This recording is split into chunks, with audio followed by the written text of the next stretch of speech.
Hello बच्चों, चलिए प्रश्न को पढ़ते हैं। कार्बनिक यौगिक क्या होते हैं तथा इनका वर्गीकरण किस प्रकार किया जाता है। प्रत्येक प्रकार के दो उदाहरण दीजिए। तो आइए प्रश्न के मुख्य उदाहरण पे बात करते हैं। मुख्य अवधारणा, कार्बन तथा हाइड्रोजन के यौगिक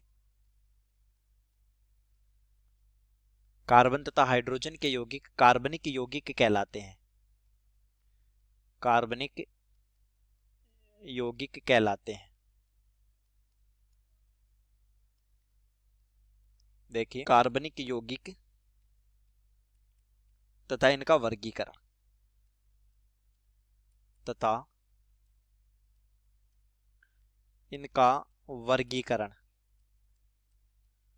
दरअसल कार्बनिक यौगिक जो होते हैं वो हाइड्रोकार्बन या इसके व्युत्पन्न होते हैं। हाइड्रोकार्बन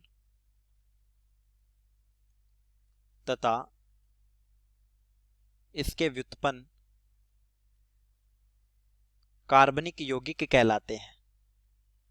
कार्बनिक यौगिक कहलाते हैं। दो प्रकार के होते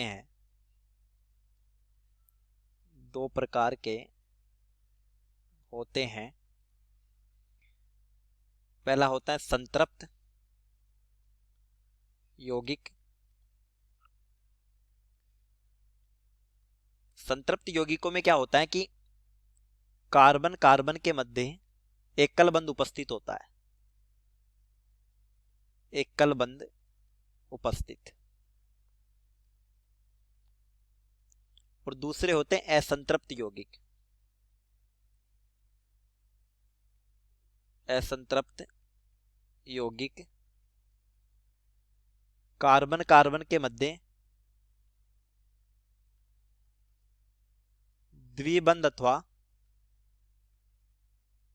त्रिबंध उपस्थित होता है। त्रिबंध उपस्थित होता है। अगर हम संतृप्त यौगिकों के उदाहरण देखें तो एल्केन होते हैं और एल्केन के व्युत्पन्न होते हैं, जैसे मेथेन, प्रोपेन। असंतृप्त यौगिकों में एल्कीन और एल्काइन होते हैं, जैसे कि एथीन उदाहरण, प्रोपीन, पेंटीन। कार्बनिक यौगिक चक्रीय तथा अचक्रीय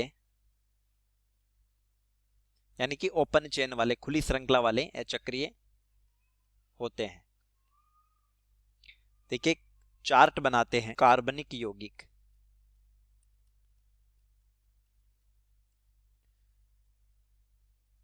दो तरह के पढ़े जाएंगे।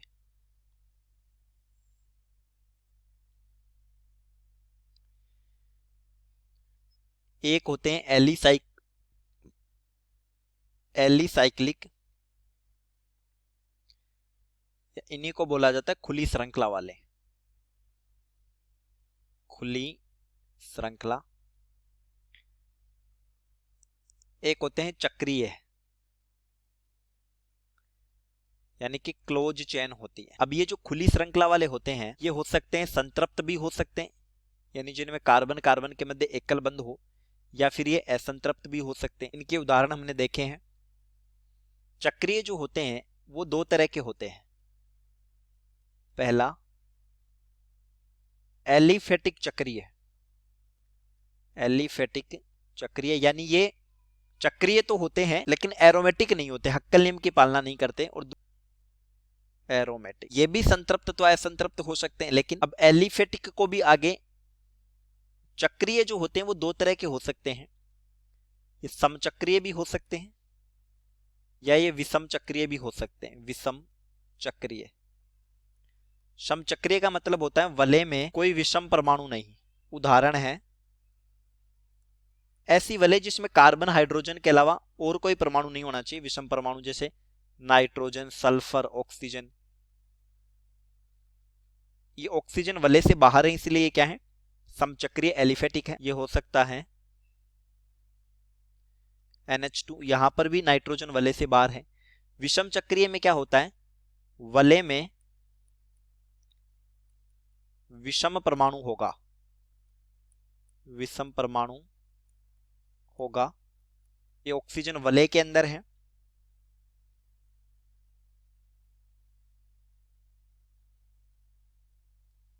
नाइट्रोजन वलय के अंदर है, तो ये विषम चक्रीय एलिफेटिक होंगे। अब देखते हैं एरोमेटिक। एरोमेटिक ये हक्कल नियम की पालना करने वाले होते हैं, हक्कल नियम की पालना करते हैं, पालना करते हैं, यानी 4n+2 पाई इलेक्ट्रॉन संयुग्मन में होंगे, जहां n एक धनात्मक पूर्णांक है, n है धनात्मक। अब ये भी दो तरह के होंगे, एरोमेटिक फिर से दो तरह के होते हैं, समचक्रीय एरोमेटिक या फिर विषम चक्रीय एरोमेटिक। समचक्रीय वलय में कोई विषम परमाणु नहीं होगा, समचक्रीय जैसे बेंजीन, तो बेंजीन में क्या है, 3 पाई बंधों का अनुनाद है, यानी 6 पाई इलेक्ट्रॉन क्या है, संयुग्मन में है, तो 4n+2 पाई इलेक्ट्रॉन नियम लागू होता है। यह हो सकता है बेंजीन का कोई भी व्युत्पन्न, जैसे कि फिनोल। ये होते हैं समचक्रीय क्योंकि ऑक्सीजन वलय से बाहर है, और विषम चक्रीय जिनमें वलय में क्या होगा, विषम परमाणु होगा। ये होते हैं फ्यूरेन, थायोफ्यूरेन, ये सल्फर वलय के अंदर उपस्थित है और ये द्विबंध है 2, तो ये विषम चक्रीय हो गए, इसको बोलते हैं फ्यूरेन, और इसको बोला जाता है थायोफ्यूरेन, थायोफ्यूरेन। तो चलिए, उम्मीद करता हूं प्रश्न समझ आया होगा। धन्यवाद।